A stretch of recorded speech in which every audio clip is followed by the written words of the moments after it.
Hey guys, welcome back to The Readers. I hope you are having an amazing day. Let's get right into the stories. The first one is an entitled People's Story. 10 years ago, I made one of the best decisions of my life. I was tired of the rat race, the constant noise, the bills, and the superficial connections of modern society. After my wife passed away, cancer's a bitch, I decided I needed a complete change. So I took my modest savings, sold our suburban home, and bought a small rustic cabin on 5 acres of woodland about 30 miles outside of Pine Ridge, a tiny mountain town in Colorado. The property was perfect, nestled in a valley with a small stream running through it, surrounded by pine trees, and completely off the main road.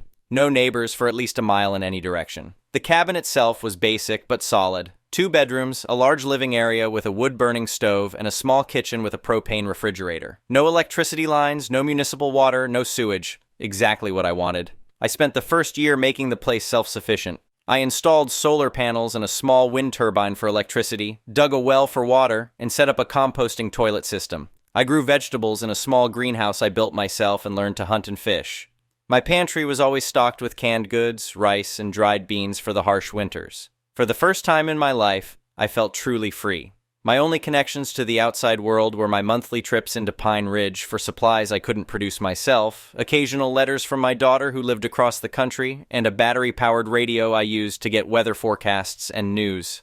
I had a cell phone for emergencies, but reception was spotty at best, and I only turned it on when I went to town. This peaceful existence continued uninterrupted for 10 years. I had no bills except for property taxes, which I diligently paid each year. I had no debt, no subscriptions, no credit cards. Just me, my dog Rusty, and the wilderness. It was blissful. That all changed last month when I made my regular trip into town. As usual, I picked up my mail from the local post office where I kept a small P.O. box. Among the few letters, mostly from my daughter, was an official-looking envelope from something called Crystal Valley Homeowners Association. I almost threw it away, assuming it was some kind of marketing material, but curiosity got the better of me. Inside was a formal notice addressed to me claiming that I was in severe violation of the Crystal Valley HOA bylaws and owed them $25,600 in unpaid dues and late fees dating back 10 years. The letter stated that if I didn't pay within 30 days, they would place a lien on my property and potentially foreclose. I stared at the letter completely dumbfounded. I had never joined an HOA when I bought the property. There was no mention of any homeowners association. The area was all individual properties with acres between them. It made no sense. The next day, I drove back to town and went straight to the county recorder's office. I pulled the records for my property, and sure enough, there was no HOA covenant attached to it when I purchased it. I also checked with the tax assessor, who confirmed that my property was not listed as part of any planned community or association. With this information in hand, I called the number on the letter. A woman with a clipped, efficient voice answered. Crystal Valley HOA, this is Deborah speaking. Hi, I'm calling about a notice I received claiming I owe dues to your association, I said. Yes, what's your name and property address? She asked. I provided the information, and I could hear her typing. Yes, you're severely delinquent. You haven't paid your dues since you purchased the property 10 years ago. With late fees and interest, you owe $25,600. We need to set up a payment plan immediately. There's some mistake, I replied. My property isn't part of any HOA. I checked the county records. There was a pause. Sir, Crystal Valley HOA covers all properties in the northeastern Pine Ridge mountain area. Your cabin falls within our jurisdiction. That's not possible. There was no HOA mentioned when I bought the place. No covenant, no disclosure, nothing. Well, the previous owner must have failed to disclose that, she said dismissively. But that doesn't absolve you of responsibility. The dues are still owed. I was starting to get irritated. Look, I've lived there for 10 years and never received a single notice from you until now. I've never used any services from your HOA. I'm completely off-grid. We've been sending notices, she insisted. If you haven't been receiving them, that's not our problem. The fees are still valid. Send me proof that my property is legitimately part of your HOA, I said. Send me the original covenant with my property listed, signed by whoever established it. I don't have time for this, Deborah snapped. You can take it up with our board at the next meeting if you want, but the fees are due in 30 days or we'll take legal action. She hung up before I could respond. I sat in my truck, fuming. Something wasn't right here. After a moment's thought, I drove to the local library to use their internet. I didn't have it at my cabin. I searched for information about Crystal Valley HOA and found their website, which listed their office address in a small strip mall on the edge of town. I decided to pay them a visit in person. The office was small but furnished with expensive-looking desks and chairs. A young man sat at the front desk, and an older woman was visible through an open door to a back office. "Can I help you?" the young man asked. "I'm here about a notice I received claiming I owe HOA dues," I explained. "I'd like to speak to someone in charge." The woman from the back office appeared in the doorway. "I'm Margaret Simmons, president of the Crystal Valley HOA. What seems to be the problem?" I explained my situation again and showed her the county records I'd printed out. "As you can see, my property has never been part of any HOA. Margaret examined the papers with a frown. "These records must be incomplete. Your property is within our boundary map." "Can I see this map?" I asked. She hesitated, then went to get a large laminated map from her office. She spread it on the counter, pointing to an area circled in red. "This is the Crystal Valley HOA area. Your property is here." She pointed to a spot within the circle. I looked closer and noticed something odd. The map was dated just 3 years ago, but the HOA was supposedly collecting fees from me for 10 years. "When was this HOA established?" I asked. "Crystal Valley has been operating since 1998, she said confidently. "And you're saying my property has been part of it since then?"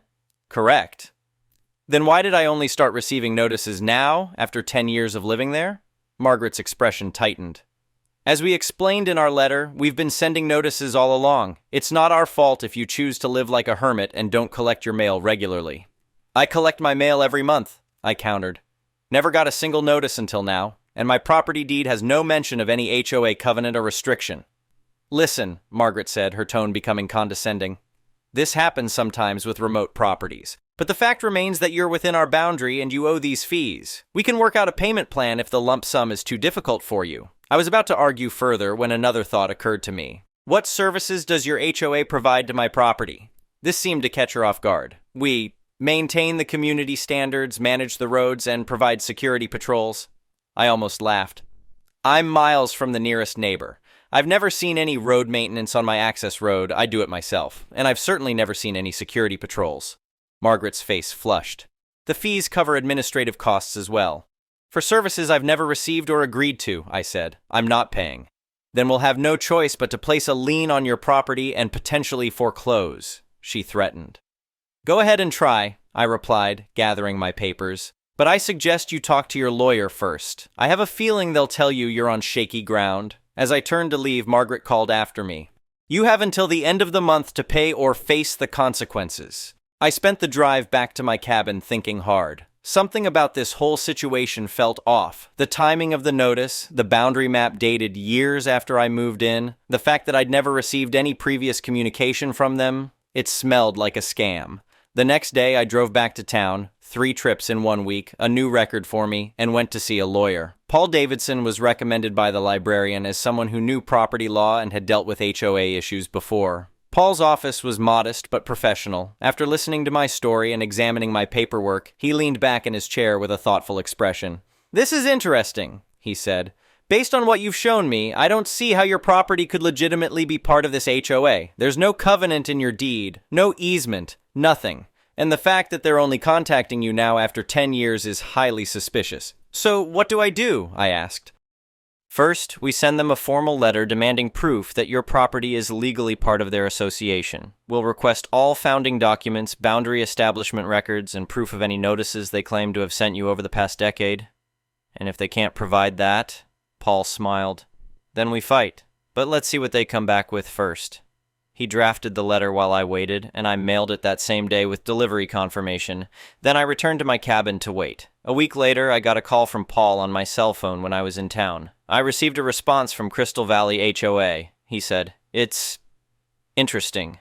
They sent a boundary map and a list of properties they claim are within their jurisdiction, but no founding documents showing how or when your property was included. Their explanation for the lack of previous notices is that they lost track of some remote properties during a change in management 3 years ago and are now rectifying the oversight." "That's convenient," I said sarcastically. "Very. I did some digging of my own. This HOA was indeed established in 1998, but it originally only covered a small development of about 30 homes near the Pine Ridge Resort. Over the years, they've apparently been expanding their claimed territory without proper legal procedure." "So they're just arbitrarily deciding which properties they control?" I asked, incredulous. "That's what it looks like. And you're not the only one they've targeted. I found 3 other cases of remote property owners suddenly getting back fee notices. What happened with those cases? 2 owners paid up rather than fight. The third is still in negotiation. I felt a surge of anger. So they're just intimidating people into paying fees they don't actually owe? Seems that way. I think we should file a complaint with the State Attorney General's office and consider a countersuit for harassment and attempted fraud. Let's do it, I agreed.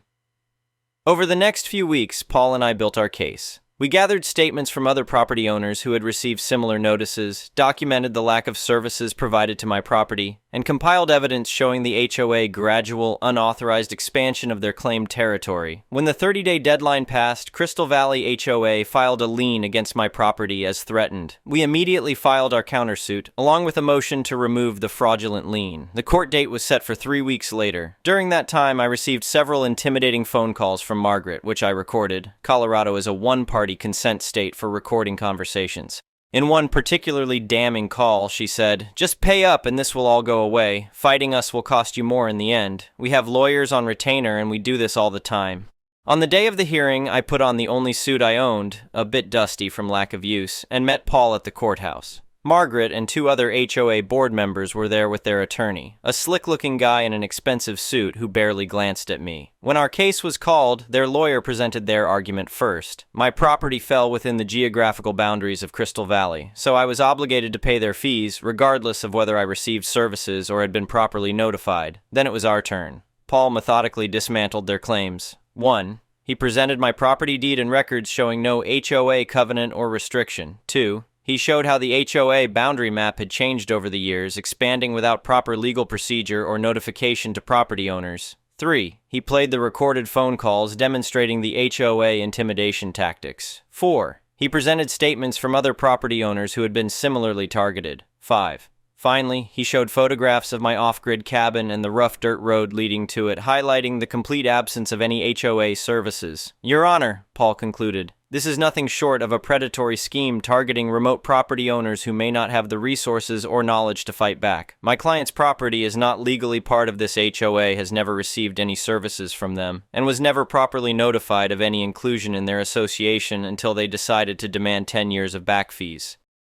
The judge, an older woman with sharp eyes, turned to the HOA lawyer.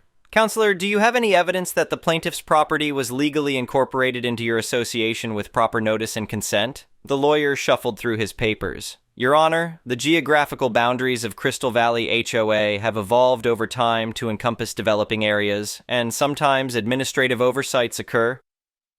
That's not what I asked, the judge interrupted. Show me the legal document that specifically includes this property in your association with proper notice to the owner. We don't have that specific document, Your Honor, but our bylaws allow for expansion without proper legal procedure and notice to affected property owners, the judge asked sharply. I've heard enough, the judge said. She turned to me. Sir, how long have you lived on this property? 10 years, Your Honor, I replied. And in that time, did you ever receive any notice about being part of this HOA before this recent demand for payment? Never, I said firmly. Not a single letter, call, or visit. The judge nodded and made her ruling. The lien was to be removed immediately as fraudulent. My property was declared legally separate from the Crystal Valley HOA, and most satisfyingly, the HOA was ordered to pay my legal fees and $5,000 in punitive damages for their egregious attempt to extort payment through fraudulent claims and intimidation. The look on Margaret's face was priceless, a mixture of shock, anger, and embarrassment. Her lawyer whispered something to her, and she nodded stiffly without looking at me. As we left the courthouse, Paul patted me on the shoulder. Well done. You stood your ground, and it paid off. Couldn't have done it without you, I replied honestly. You know, he said thoughtfully, we should consider a class action suit on behalf of all the property owners they've targeted. This kind of predatory behavior needs to be stopped. I thought about it for a moment. My instinct was to return to my peaceful cabin and put this whole mess behind me. But then I thought about the other property owners who had paid up rather than fight, and the ones who might be targeted next. Let's do it, I said.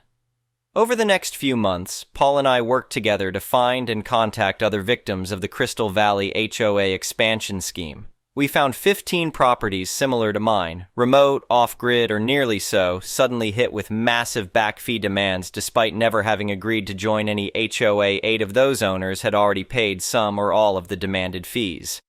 The others were in various stages of fighting back or negotiating payment plans. All of them joined our class action suit once they understood what was happening. The suit alleged fraud, extortion, and violation of state property laws. We included evidence from each property showing the lack of services provided and the absence of proper legal inclusion in the HOA. The case got picked up by a local news outlet, which brought even more former victims forward. The story spread to neighboring counties where similar cases were discovered. The state attorney general's office launched an investigation. Under mounting legal and public pressure, Crystal Valley HOA board members resigned en masse. The new board, elected by the legitimate members, issued a public apology and agreed to a settlement, full refunds to all property owners who had been improperly charged, plus damages, and a legally binding agreement to restrict their boundaries to the original development unless proper legal procedures were followed for any expansion. Margaret and 2 other former board members were charged with fraud and eventually pled guilty to lesser charges, receiving probation and community service. As for me, I returned to my cabin with a sense of satisfaction and an additional $12,000 in my bank account, my share of the settlement after legal fees. The first thing I did was upgrade my solar system and buy a satellite internet connection, partly because fighting this case had shown me that staying completely disconnected had its drawbacks, and partly so I could keep in touch with the friends I'd made through this ordeal. I'm still living off-grid, still growing my own food and chopping my own firewood. But now I have a better understanding of the importance of staying vigilant about my property rights and helping others protect theirs. The best part? I've been guaranteed, in writing and court documents, that no HOA will ever have jurisdiction over my little piece of paradise, and that's worth more than any monetary settlement could ever be. Sometimes you have to come down from the mountain to fight for your right to live there in peace, and sometimes when you stand up to bullies, you discover you're not fighting alone. The next one is a pro-revenge story. I have a friend called Carrie who just broke a story to me. Not sure if it's petty or pro-revenge or even malicious compliance, but here it is. The cast. Names have been changed to protect identities. Carrie, my friend, and the heroine of the story. Sharon, the secretary with loose morals. Roger, IT manager and villain of the story. Ivan, the CEO and company owner, also owner of 3 or so other small companies, one of which was in the same office block. Olivia, Roger's wife. Carrie works for a small IT company as a programmer and web designer along with about 8 others, including her manager and her newest colleague, Sharon the secretary. Roger is a womanizing rogue who makes frequent, moderately offensive comments about women, customers, and staff, like he has no brain-mouth filter. Sharon is, as Carrie puts it, an upwardly mobile skank who will literally, yes, actually, blow the boss if he buys her new shoes. So, boner for a bonus. And she has had a bonus, just not for productivity. The first Carrie knew about Sharon's behavior was late one Saturday afternoon, when everyone had left for the weekend, except Carrie as she had a project. She was beavering away at her desk in a nearly silent office when she heard a squeal. She immediately got up to investigate and found her boss's door ajar. She heard another squeal and walked in. Finding Sharon bent over the desk with her skirt hitched up above her hips, her boss, trousers round his ankles, balls deep behind her. Yes, this is artistic license, but that's how she described it. Roger's expression indicated fury and embarrassment, and he sounded to be mid-nut. Sharon had an expression like the cat that had the cream, with no pun intended. She certainly didn't seem bothered about being caught. Roger recovers his composure, puts his trousers back on, and called Carrie back into the room. She hadn't stopped to watch, and threatened to fire her if she let slip what she'd seen. The instruction was, tell nobody. Act like it never happened. It's important at this point to mention that this was at the height of COVID and they were looking at the possibility of reducing staff numbers, something which fortunately never happened. But at the time of this story, nobody was sure. Carrie kept quiet. Oh, that's nice alliteration.